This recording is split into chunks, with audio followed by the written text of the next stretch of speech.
Welcome back to Advertising is Dead with Curt and Pranay. Welcome to the show, guys. This is an exciting time for both of you. Yeah, super excited to be here with you, Varun, and of course, Curt. We've been talking a lot these days. Yeah, thanks, Varun. This is my first appearance on the show. So first of all, congrats on the podcast and all the work that you've been doing on it. Pranay, sent me over some previous shows. Very, very cool stuff. Thanks, Curt. And I do this once in a while whenever it is a rare occurrence that in full disclosure, I've had teeny weeny bit to play with Chtrbox in its early days, and somewhere along the way. I think my job was primarily help with compliance of all things and accounting. I feel at many times. So I take like teeny weeny, I'd say percentile credit for all the awesome work that Pranay and the team kind of done over the years. But just to kick things off, I actually want to start by asking both of you a question. That is that when you're looking at the entire space from a macro point of view, looking at the creator economy, looking at everything that's kind of happening around it. What are you kind of seeing as where this is going? And I'll start off with Curt, and maybe Pranay can add a few points. And so, Sure. From a broad strokes point of view, where are you seeing the entire? But it got the economy tag sometime back. So how has that entire piece been moving for you, and what are you seeing as larger trends to kick things off? Well, I mean, for us as a business, I guess there are three sort of macro trends that we look at, which drives everything that we're doing right now. The first one is what I refer to as social video. Not everybody's familiar with that term unless you're kind of in the business, but what I refer to, the first sort of social video platform from my point of view would have been YouTube, where short form video content was being created by individuals, and people were commenting on it and passing it on to their friends and creating a whole community of people around a person or their content. And obviously that's extended now, to Facebook, Instagram, TikTok, Snap, et cetera, et cetera. So part of the macro theme that we believe in and that we believed in is what drove it's what drove us creating QYOU Media, and it's what drives us as a business today, is what I would call social video. And I think in the next 2 decades, we're just going to see it continue to grow and grow, just like we saw television grow back from 1950 or 60. I think the second macro theme for us is what we do call the creator economy, just what you were talking about, which is that the people that are creating this content, the so-called influencers, these are the not just the Bollywood or Hollywood style stars of the future, but these are the transactional leaders of the future. And that commerce and the category of so-called social commerce, there's a lot of flavors, obviously, for all these things, but at a very high level, the concept of the influencer or creator being a transactional lead with the consumer in terms of communicating to them about products, in terms of actually creating transactions with them. We're huge believers in the growth of this business. And we think, again, same thing, next 2 decades. We feel like it's all just started, actually.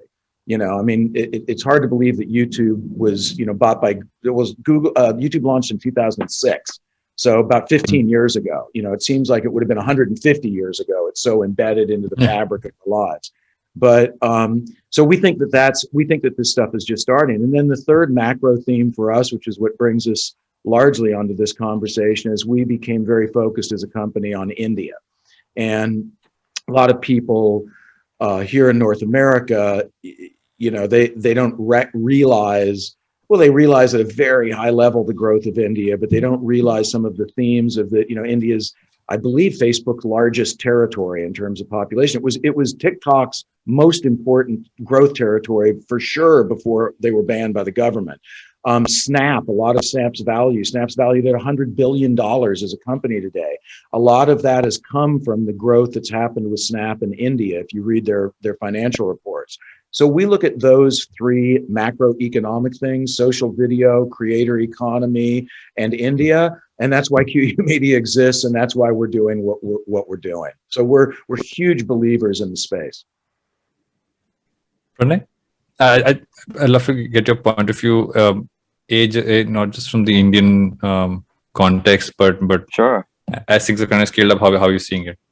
Yeah, I think, from my perspective, it's been a really interesting evolution from, having to explain to people what influencer marketing is, and now having to explain what the creator economy is. But I do like these jargons. It just makes our jobs easier, and it kind of establishes it. But I think fundamentally, what if I have to look at this space and how the evolution has been happening, Curt rightly very, very well put it, that it was these social media platforms that kind of set up that base initially. Creators were part of that ecosystem, driving that ecosystem, but didn't have any monetization which was happening for them from it. Right? It was only YouTube early on, which was giving a very small commission or a cashback sort of model to the influencers based on the kind of views they drove. But really, we've not seen that happen, right? I mean, very fair to all these social media platforms, they've kind of controlled and owned that. But what we are seeing now, and over the last 5 years, the large role that Chtrbox has played in India has been to kind of establish it as an influencer marketing era. And there, it was influencers doing what they do, and us as brands and advertisers placing our ad inventory in their conversation. Right? It was still very transactional. And now where we are sitting on with creator economy is super exciting, because it's putting the creators at the forefront, at the center of this entire ecosystem, which is honestly the best way. I think this entire space can grow. And social media platforms, financial institutions, media organizations like us all play a role. Skill building companies play a role to develop this economy, right? And I think that's been the really exciting phase that all of us from a long-term perspective really look at and are crazy excited about. And then we feel fortunate to have, at that point, I remember, Varun, when we were talking 5 years about Chtrbox as a concept, we were like, hey, will this influencers thing be a fad? Will it last? And now it's pretty evident that this is a phenomena which is going to continue, I think, until even beyond social media, right? And in the sense that we understand it. And just to dive into some of my favorite examples when I try and explain this, in terms of the difference between influencer marketing and the creator economy. Traditionally, influencer marketing would have been getting an influencer to talk about Dunkin' Donuts having a new coffee, right? That's got nothing to do with the influencer. They just come and announce it. But now we're seeing somebody like a Charlie being able to create an entire brand of a coffee on her name, which is being sold at Dunkin', extremely integrated into it, right? And similar concepts. And the way I see this is it's how this entire space is getting disrupted by personalization, by putting the human at the center of it. Is the equivalent I make over there is how McDonald's had Ronald McDonald, the clown, as its mascot. That has now changed to someone like Charlie being the mascot, but not the mascot, being the face of this coffee brand, right? So it's not this, character that I think Ogilvy would have come up with, 100 years ago, whatever. I don't remember the time on it, but that's the difference. And I think once they become controllers, become entrepreneurs, that's really when the creator economy gets unleashed. And and then now we as QYOU and Chtrbox are really excited about the opportunities for that, especially in India, because of so many reasons, right? So that's my quick 2 cents on it, man. Yeah, I mean, the only other thing I would add, Varun, is I'm a huge believer that everything old is new again. It's that human nature doesn't really change that much. It's sort of the process through which we get things done.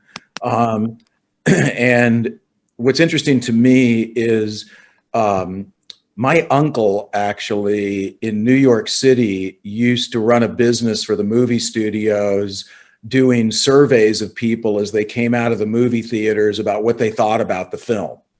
And the business was, it was all about word of mouth marketing. He would get on the phone then and call the studio and say, oh, they said it's, too long or it's boring or whatever, and it was all about trying to control word of mouth marketing so that they could put ads into the newspapers that would say the next, 2 days, 3 days later, by the time they could put the ad that said, this is the most exciting movie ever made, to counter the word of mouth. and now that just happens at light speed. I mean, the whole cancel culture thing and everything that's happening around that, it just happens at light speed. It's sort of like turbocharged because of electronic communications. And so it's a very, very fascinating world from my point of view to be working in, because, you know, the concept of word of mouth marketing now with the electronic, you know, kind of concept of it is fascinating. I mean, we've seen it. We're a publicly held company. We saw it in, you know, GameStop here in the United States, and the so-called Reddit financial things are what are happening in the financial market. So it's a fascinating world. And I think, you know, part of why we're so excited about it is that it's the sky's the limit in terms of both the challenges and the opportunities.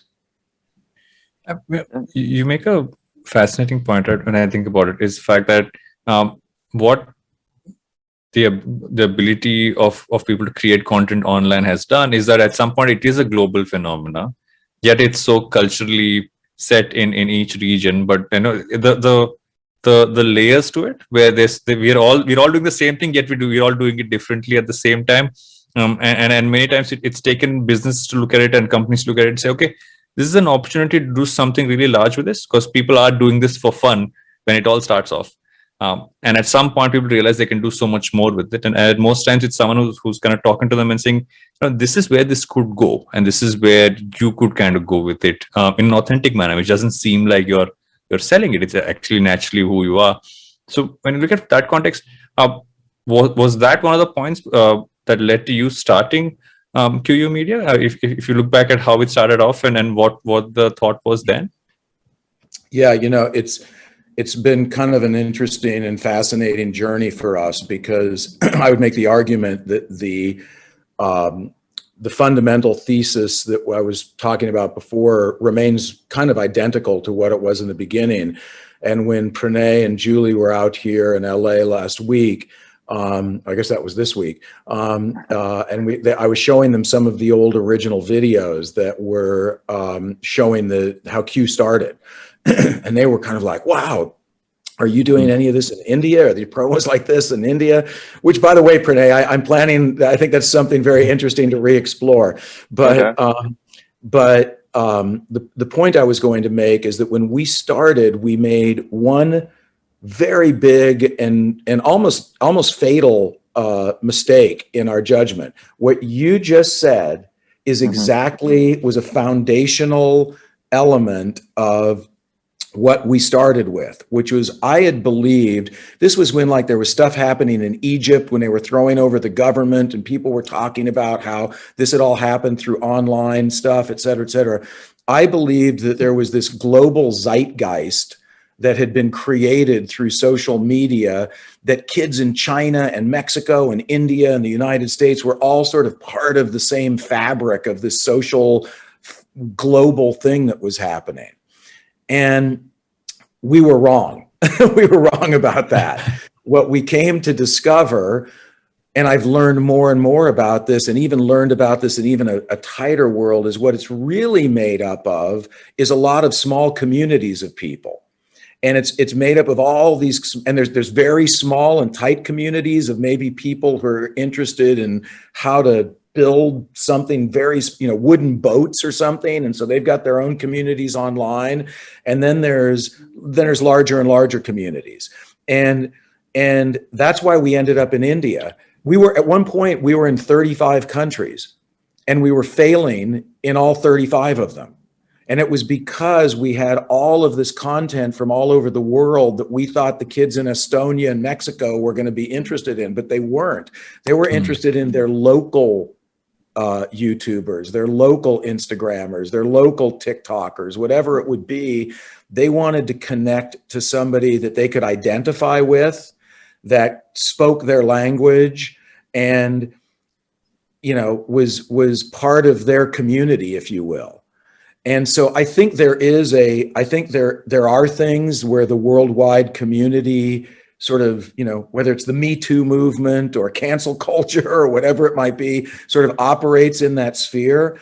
But I think what's misleading sometimes when you're in this business is that, with a few exceptions, these are very, very tight communities that some of them might intercommunicate with each other, But in some cases, they're just only interested in what they're interested in. And that's where the authenticity, and that's where the knowledge of data, the power of data, the power of analysis, and the power of a lot of things that Chtrbox relies on becomes so critically important to put your brand or your message in front of the right audience. So actually, I believe it's actually more specific than I ever thought when we started the business.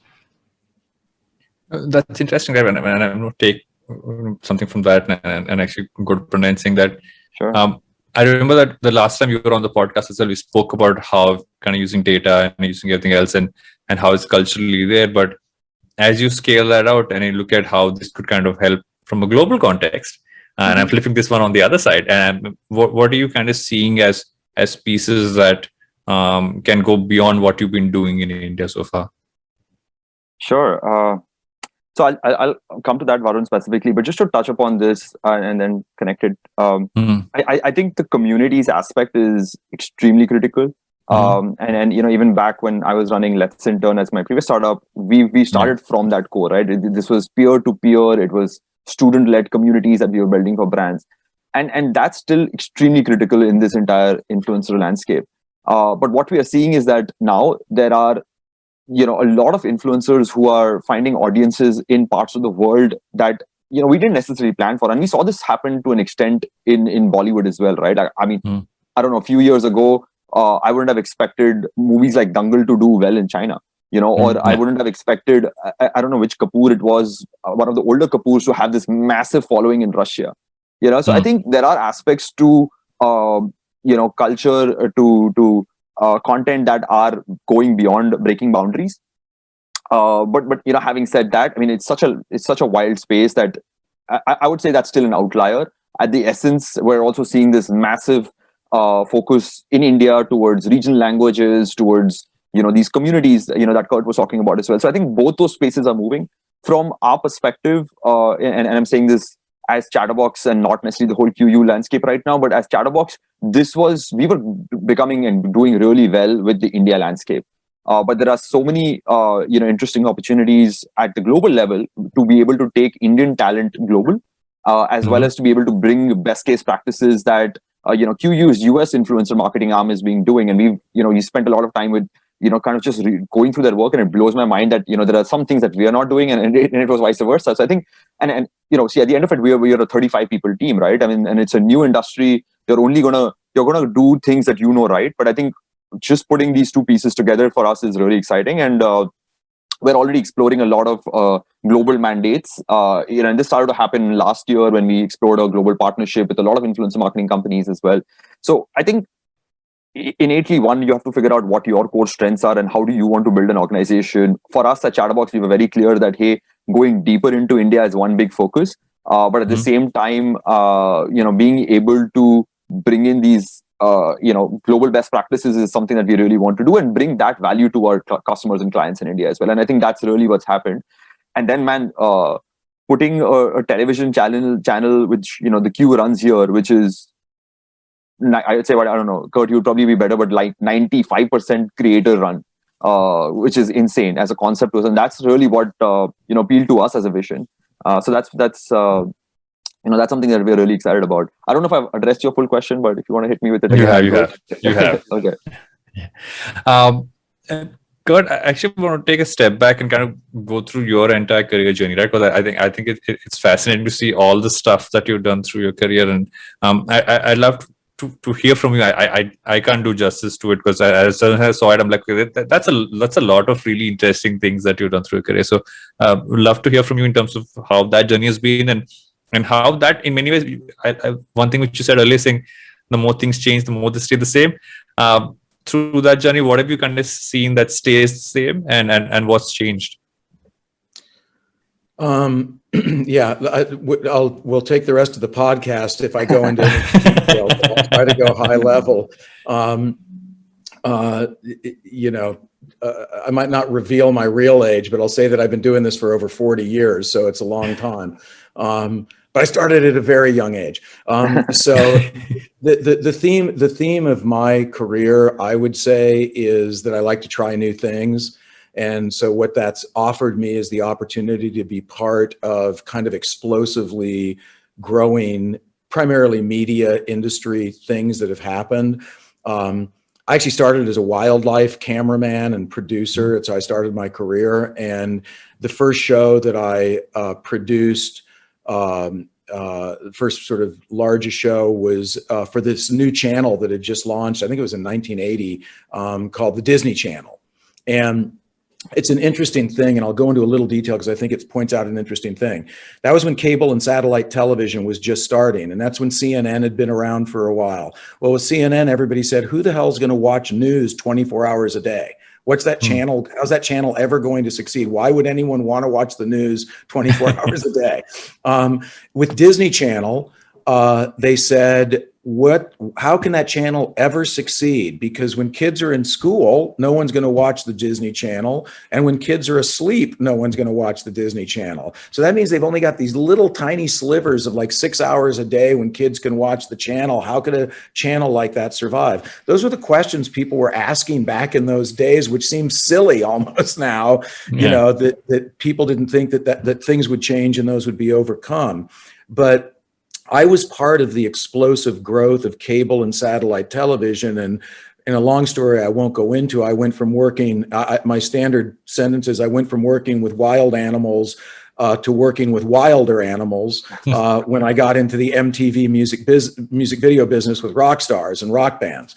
And when, you know, people in India who see MTV today might not realize it, but when MTV started, it was called music television. It was a radio station on TV.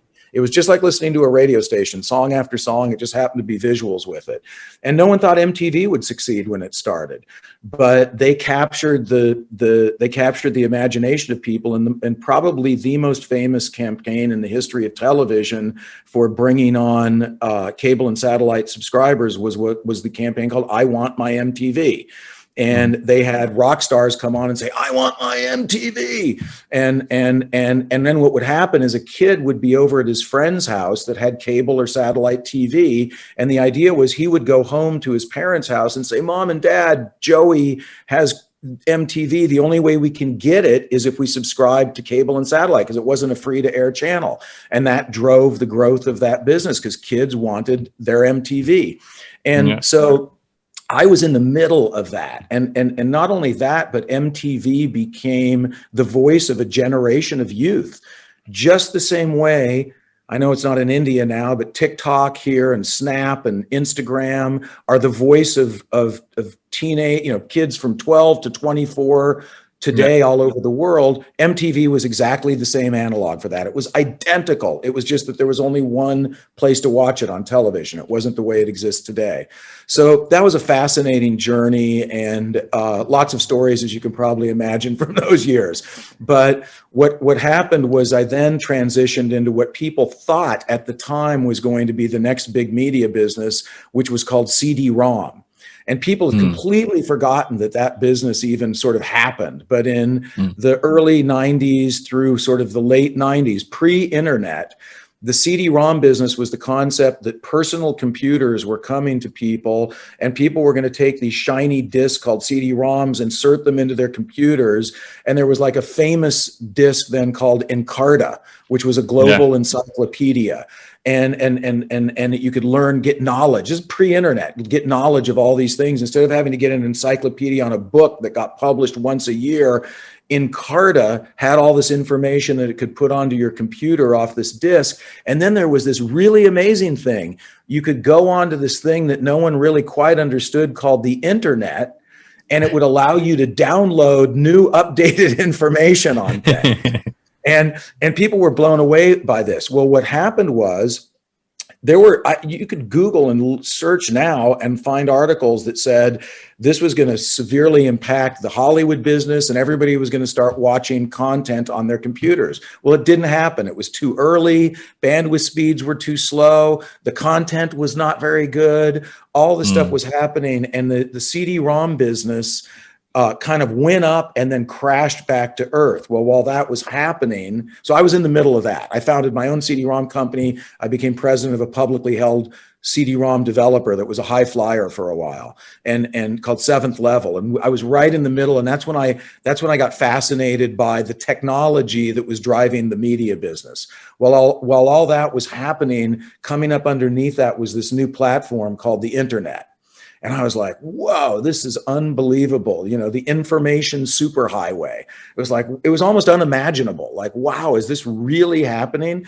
And also underneath that, not sort of happening, was this thing called mobile cell phones and mobile phones. And that was taking place. And there was a lot of stuff going on there. And I became fascinated with this. And so in 1999, I left Seventh Level, the CD-ROM company, because it was starting to go this way as the CD-ROM business was imploding. And I started with a couple of people, a company called Cinema Now. Cinema Now this is in June of 1999. We started a company that was going to deliver full-length motion pictures and TV shows through this new platform, the internet, by this new technology called streaming. People didn't know what we were talking about. People literally thought I was crazy. And people would say to me, who's going to watch a movie on their computer? Why would anybody do that? And I said, you don't understand. This is going to be a big thing. Well, the fact of the matter is we were just way too early. We were way too early. And that ended up being an interesting journey. And that's when I became really embedded in the world of technological change, et cetera.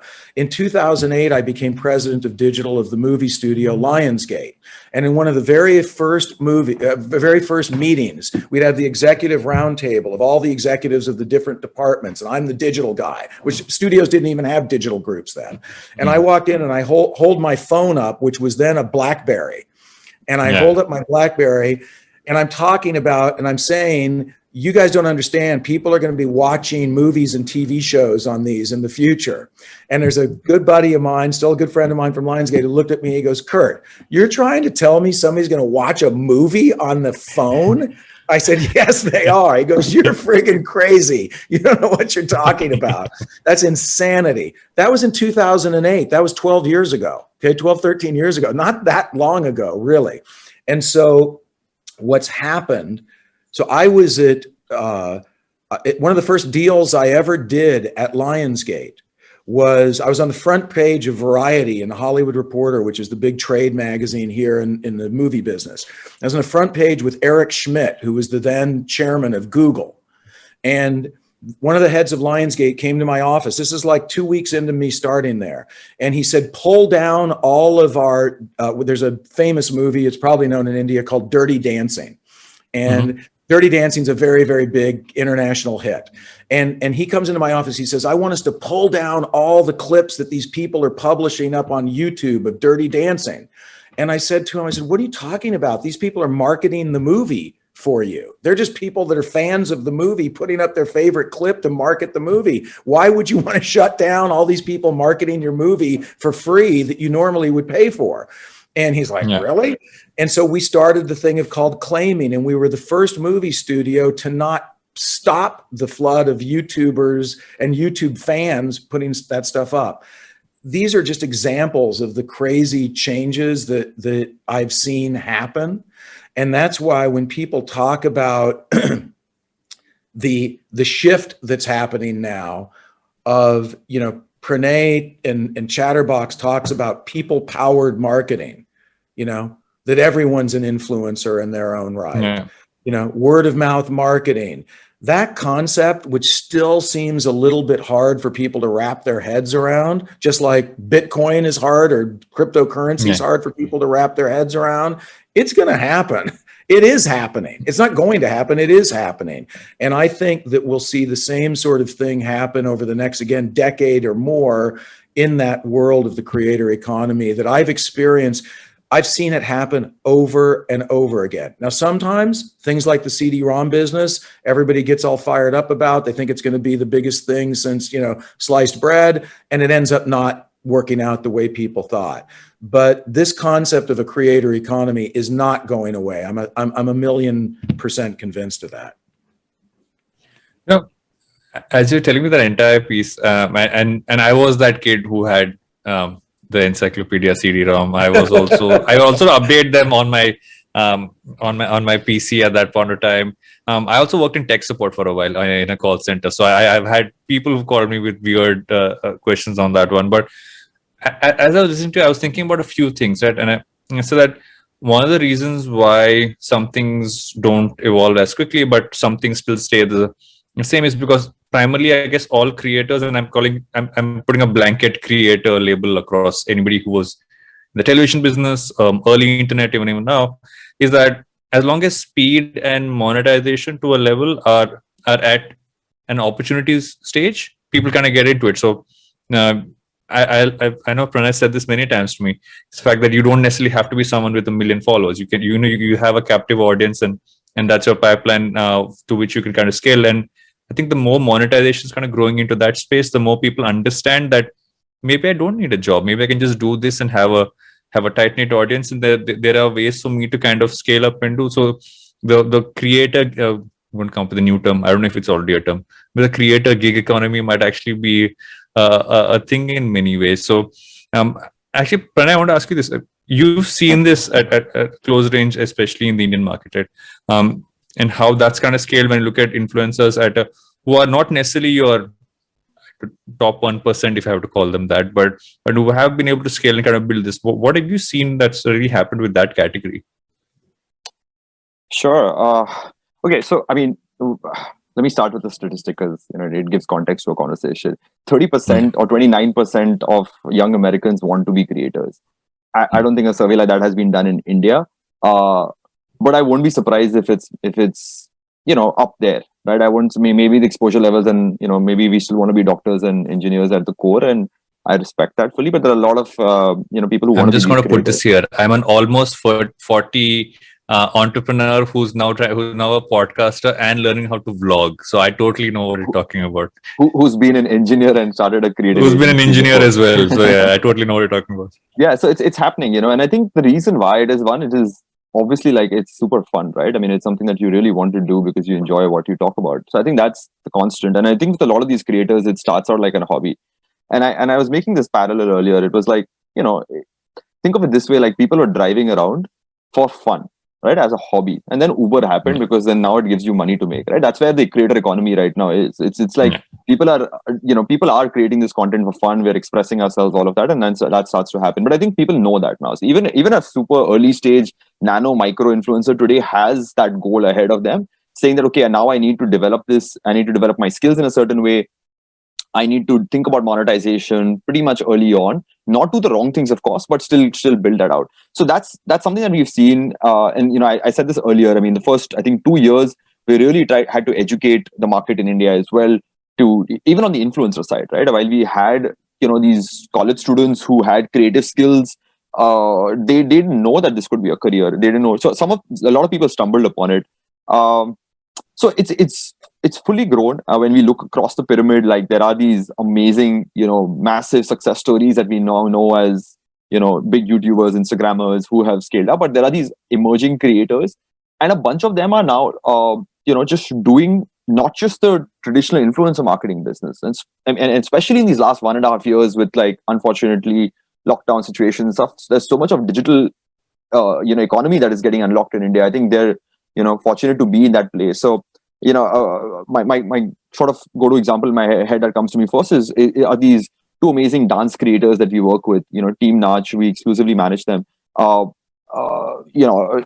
both Sona and Nicole are fantastic at not just creating content, but building this really strong community with their audiences, and have started doing dance classes, which is a whole different piece, right? So, I mean, 1 year ago, they were doing physical online classes, but today these online classes are happening digitally. There's a whole, Zoom session that happens, or you have, I think they were using Insider at one point. I'm not sure if they still are, but you have a massive audience that's getting unlocked, and monetization, right? So you don't only have to depend on brands to be able to, sustain this passion and turn this into a massive career, but you can also do multiple other things, and that's really where we are.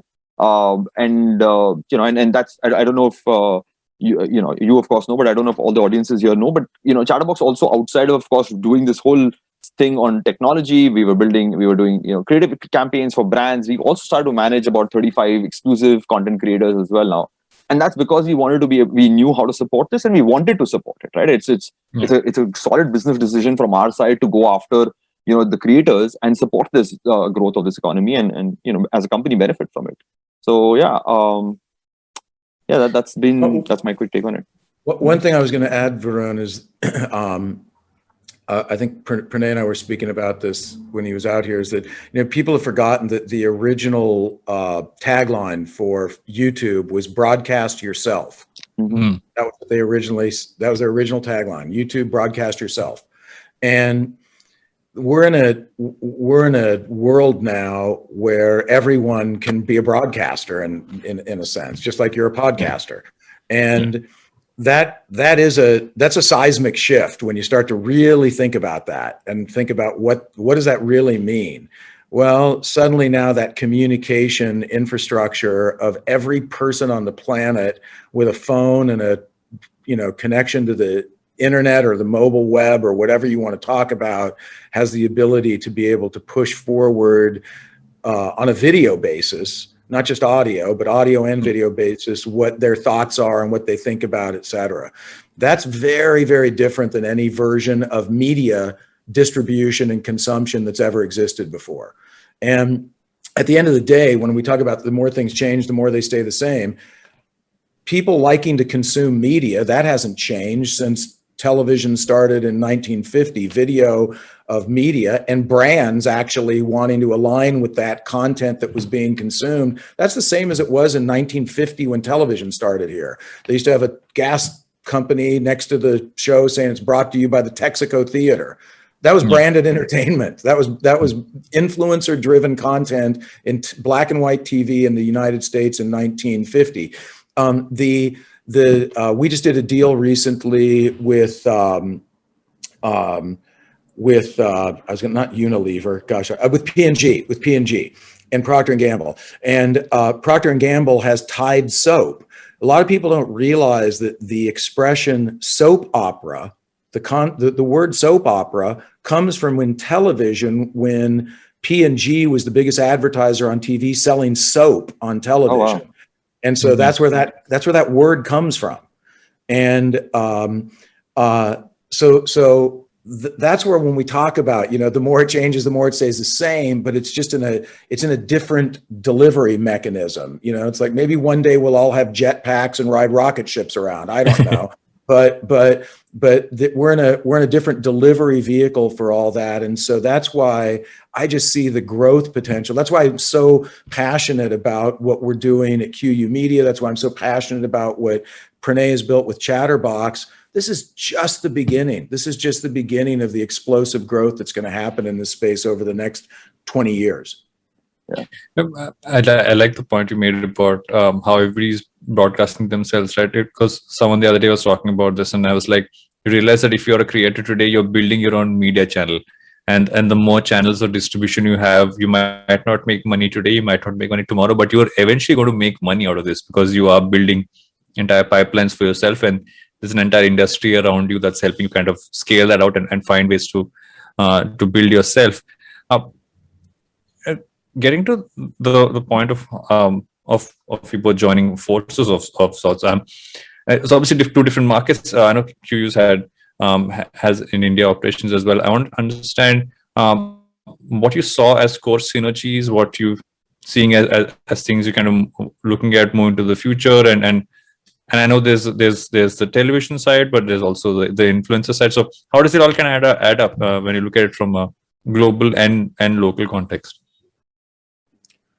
I guess I'll start first. I think, again, our TV presence, which we continue to believe is extremely important, both as a differentiator and as a brand building mechanism for us, as people are probably aware. I mean, television is actually still a growth industry, still a growth business in India, which it's not. Again, the way people are consuming on television is changing, so that it's, there might be fiber-based connected TVs in the future, et cetera, but TV is still a very important medium for delivering content and advertising. So we look at that as being super a real super differentiator for us. And we are very proud of the fact that, as Pranay said earlier, we're a creator-driven television business.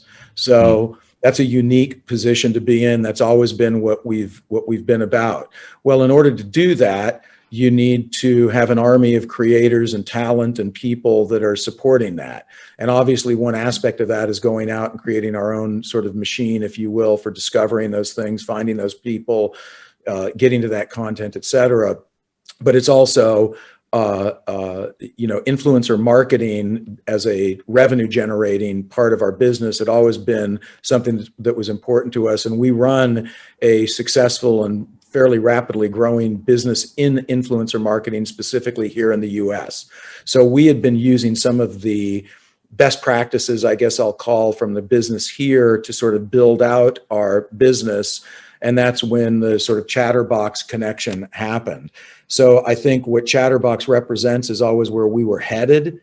But I think we just saved ourselves probably 2 years or maybe more through this acquisition. And frankly, for me, maybe as important as anything is that Pranay and Julie and the people that we've met through Chtrbox are just such high quality people. I'm a big believer that the vision and the management of any business is critically important to its success. So I don't feel like we've just bolted on a business. I feel like we've bolted on human capital that's as or more valuable than the business itself. And I can say that now because we're done with the acquisition. So it doesn't, it's not as if I'm trying to woo him anymore. He's already in. Thanks, Curt. I'll take that. I guess I'll touch upon this, that what appealed to us the most about Curt and QYOU's vision. And it was something new. It was something fresh that I, even after 5 years, was not looking at it this way, right? It was something that we were starting to think about.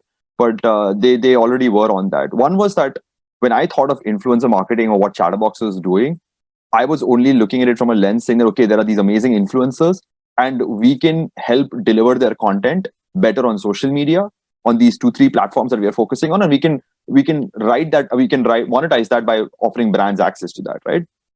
But I remember early in my conversation, and I'll come back to how QYOU and Curt and all of us connected on these topics. But one of the things Curt said was that our entire, and now as QYOU and Chtrbox put together, our entire thesis is built about the fact that, hey, creators are going to be the future of content and distribution, right? And I'll say more on content. The distribution is something that can be supported by, media networks, by social platforms, but that's where the core storytelling and the, content is coming from.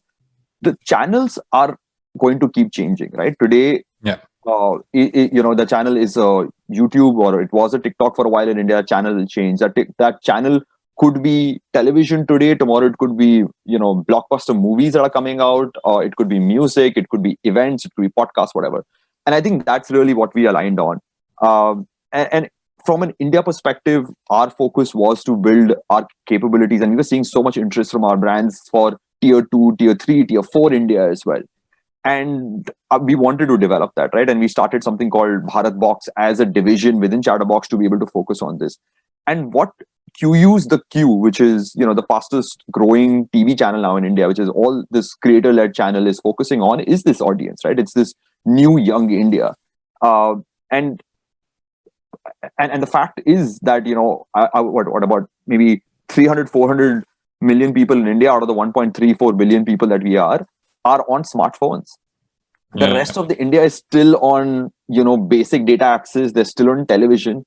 So there's this still massive opportunity with television, and Curt and the team are veterans, experts at that space, and they have this great access to this market, which I think is critical for our influencers to get that exposure as well, right? And then so I think that was initially, and then there's this whole business synergy, like I mentioned earlier, which is the US arm and the creative thought behind those campaigns, the value addition that they're actually offering to brands from an ROI perspective, all of those things. And we were studying this externally. We were digitally stalking QYOU for a while in terms of their work, and I think that got us really interested. So that's the business synergy, and I think Curt pretty much said it. I think from a people synergy, this was super easy. We've been virtually dating as two teams, and it's been chat. What's the word? I don't know, but something chat patni. Chatmangni Pat, yeah.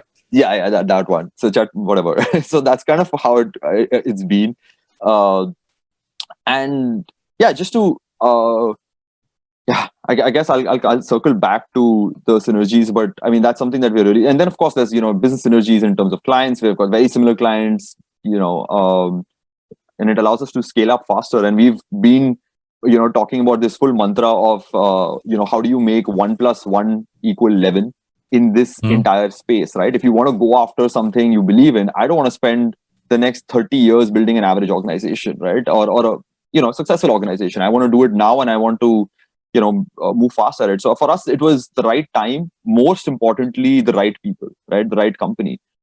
We wouldn't have done it otherwise at all. So yeah, it's something that we're genuinely super excited about. Chat money equals fast engagement is the pop-up we got. Yeah.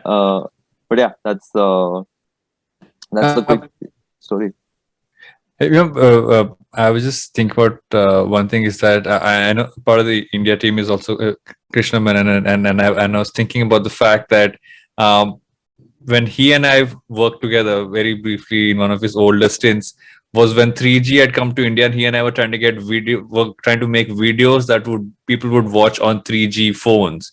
It didn't happen, right? But in a weird way. When I think about some of the things that you said, Curt and Pranay, I'm thinking about the fact that he's a part of the organization as well.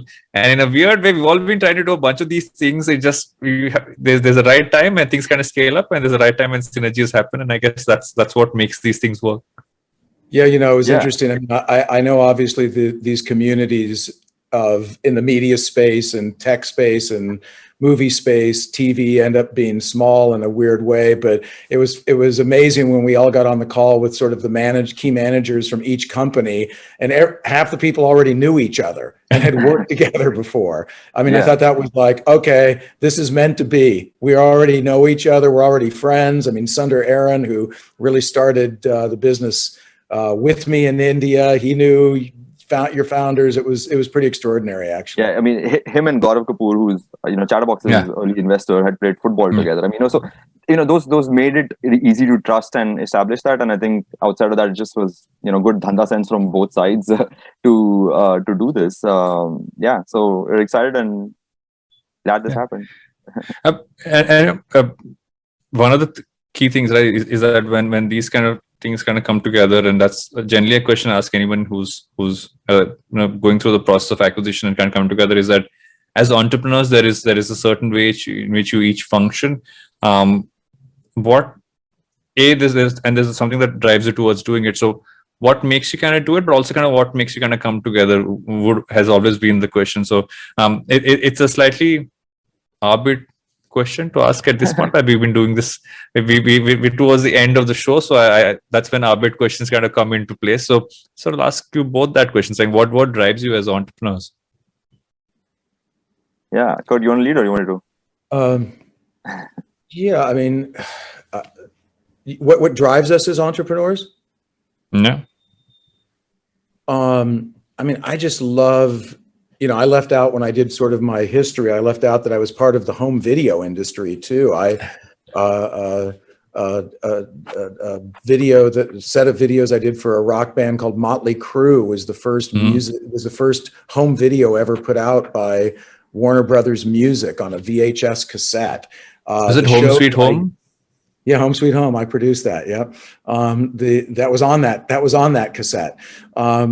The show that I did for the Disney Channel, New Animal World, was the first home video put out by Buena Vista Home Video, which is Disney's home video group. This would have been like in 1981 on VHS and Betamax at that time. And so the point I was going to make was what drives me is I love to do new things. I love to be part of new adventures. I mean, honestly, again, I'm not going to go so far as to say I'm at the twilight of my career yet. I'm not quite that far gone, but I want to be with this for the next 10, 15 years and have I want the Q to be a household name in India, less than that time period, just like MTV is a household name in the world right now. And, people ask me all the time, are you going to go to other places? And I say, Americans, because they're so, myopic in many ways about the US, don't realize that India is really a set of a lot of different countries almost, and different languages and different traditions. And so everybody thinks India is just one big place. Well, India has massive opportunity through the different language groups and cultures, et cetera, to expand what we're doing now, really driving towards the Hindi speaking market.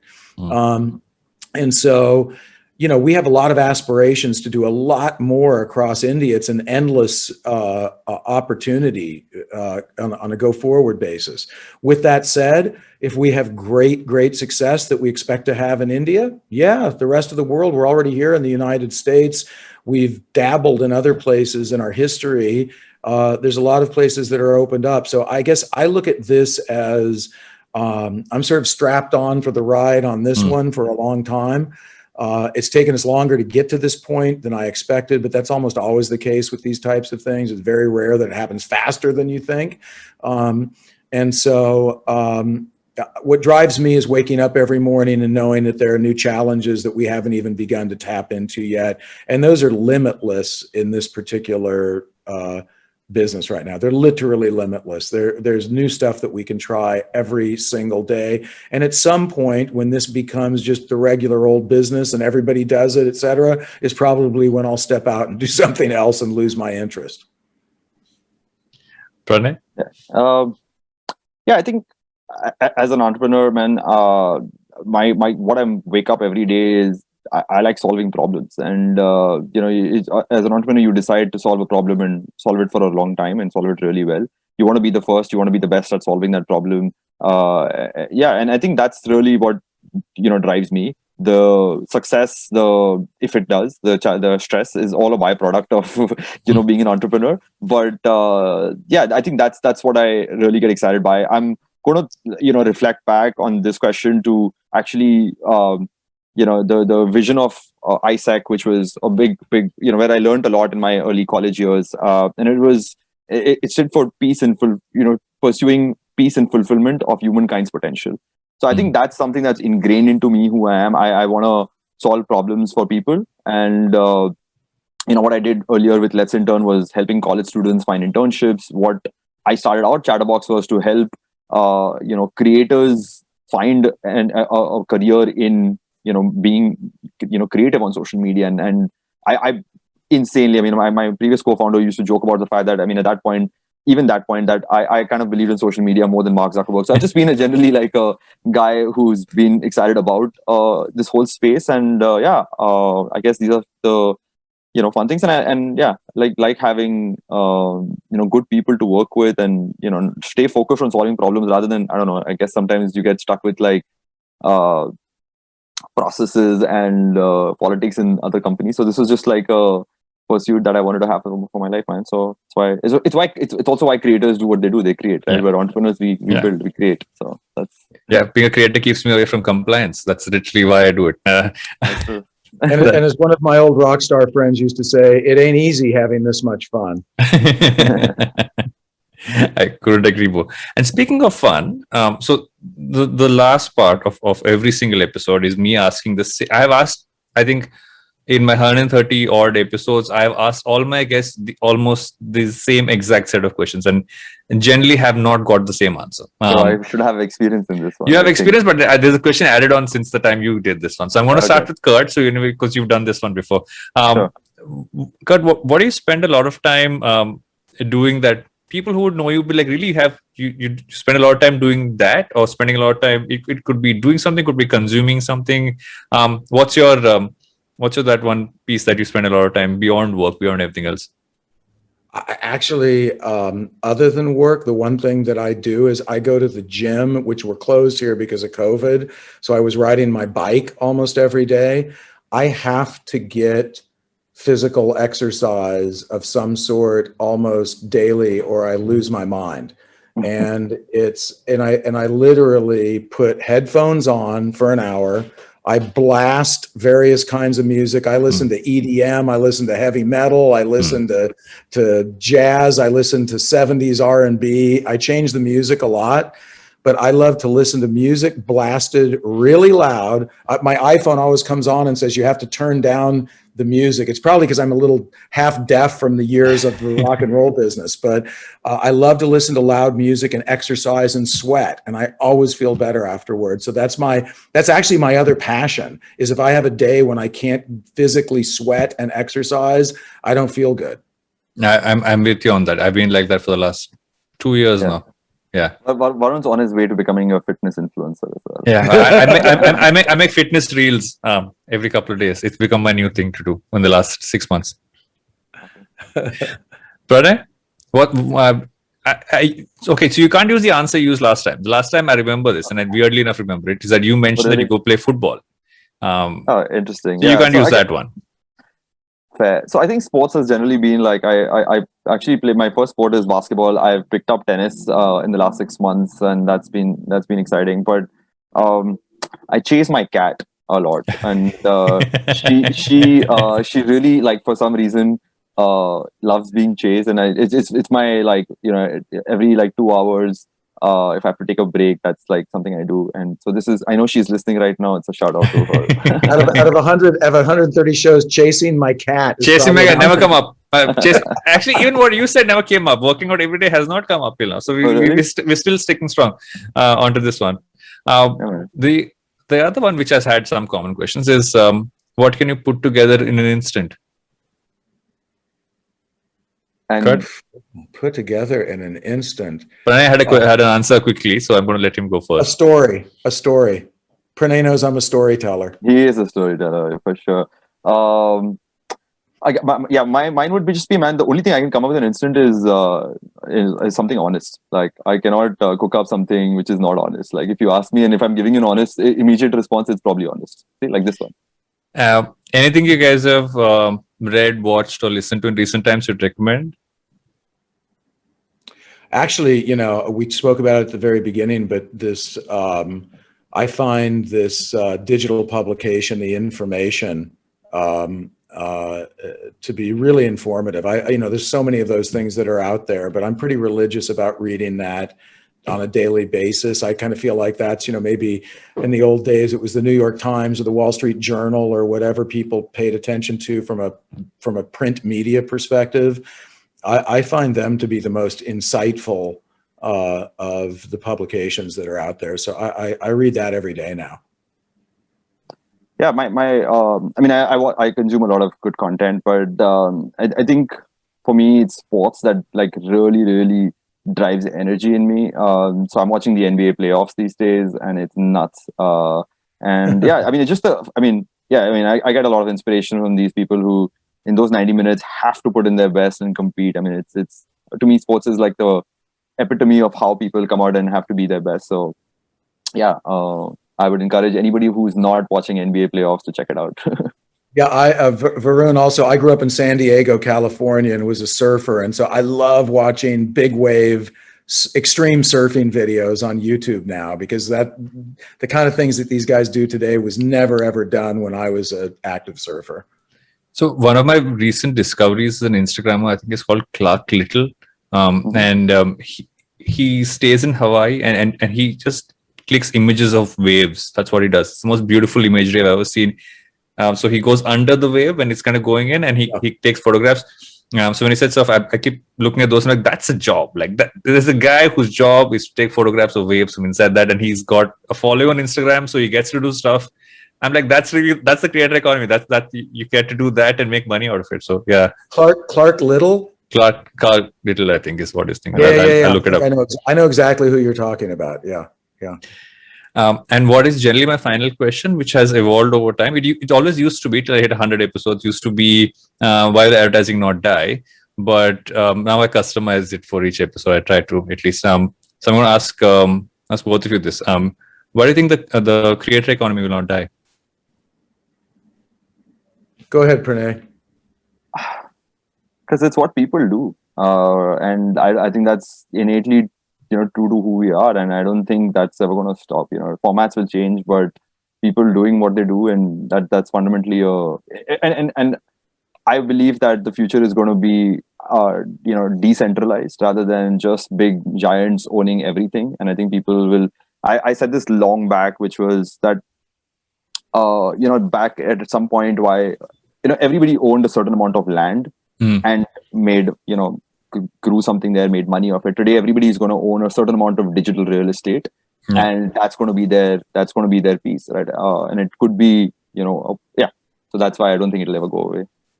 Yeah, my answer would be our original slogan for QYOU was actually, you got to see this. And it was when we realized that people were sharing YouTube videos at that time, and you'd walk over to somebody, oh, you got to see this, you got to see this, you got to see this.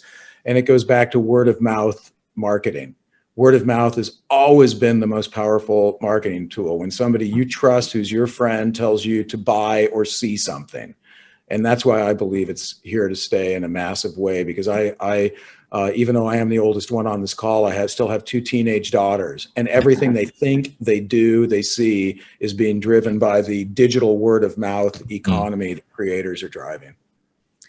Thanks a ton for doing this, Curt and Pranay. It's been a fabulous conversation, and tons of insights there for the entire audience to kind of get something out of. And I'm excited to see what's going to come of all the stuff you guys have planned. And yeah, and just to kind of note this, because you mentioned Home Sweet Home, by far top 5 favorite songs of all time. Never left that top 5 in the last many years. So I'm still going to go back to that right now, because now it's come back into my mind. Thanks a ton, guys. Thanks for coming on the show. Okay, thanks, Varun. Thanks so much. Thanks, Varun. Cheers.